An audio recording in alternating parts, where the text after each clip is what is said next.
Selamu alejkum. Një këshill prej zemrës për ata që i du dhe ata që më dojnë. Folë sot një fjalë të mirë e mos e le për nesër. Se Muhammedi sallallahu alaihi wasallam na ka mësu që fjala e mirë është sadak. Ndoshta për ty është diçka e vogël, ama për dikon tjetër mundet më konë dritë me një ditë të vështirë, me një moment rast të vështirë. Bone sot një punë të mirë, mos e pret momentin perfekt, se momentet e vërteta bëhen, krijohen me sinqeritet i klas. Fale një gabim, edhe kur është zor, se Allahu i don ata që falin e që bojnë mirë. E shpeshher, falja nuk është veç për tjetrin, sa është qetësi për zemrën tënde. Kujdesemi për njani tjetrin për hir të Allahut, bre. Dashnia për hir të Allahut është njënja prej lidhjeve më të pastra e më të forta që ekzistojnë.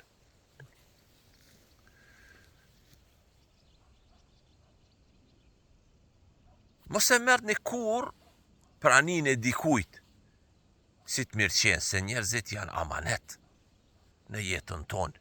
E një ditë munen me na mungu ma shumë se sa i kemi mendu. Dëgjoni ma shumë. Jo veç me u përgjegj pa me kuptu. Folni me butësi, se fjalt munden me shëru, por edhe me lëndu. Mbaje zemrën të pastërt. Mu aty fillon gjithçka.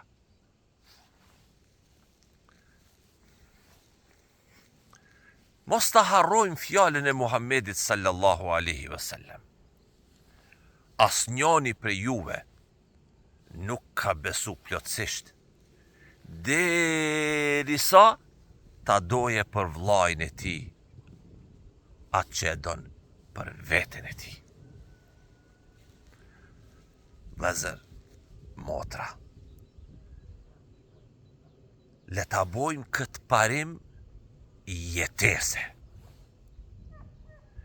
Le ta nderojmë dhe ta dojmë diko sinqerisht për hir të Allahut, me u kujdes me zemër, e me u sjell me mëshirë rahmet, se Allahu është me ata që janë durueshëm sabërli të mirë.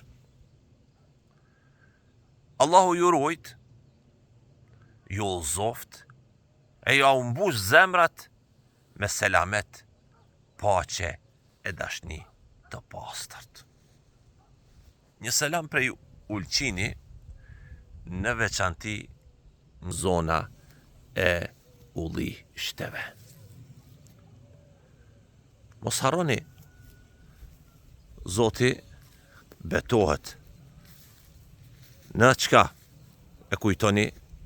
Wattini wazzaytun, wattini wazzaytun.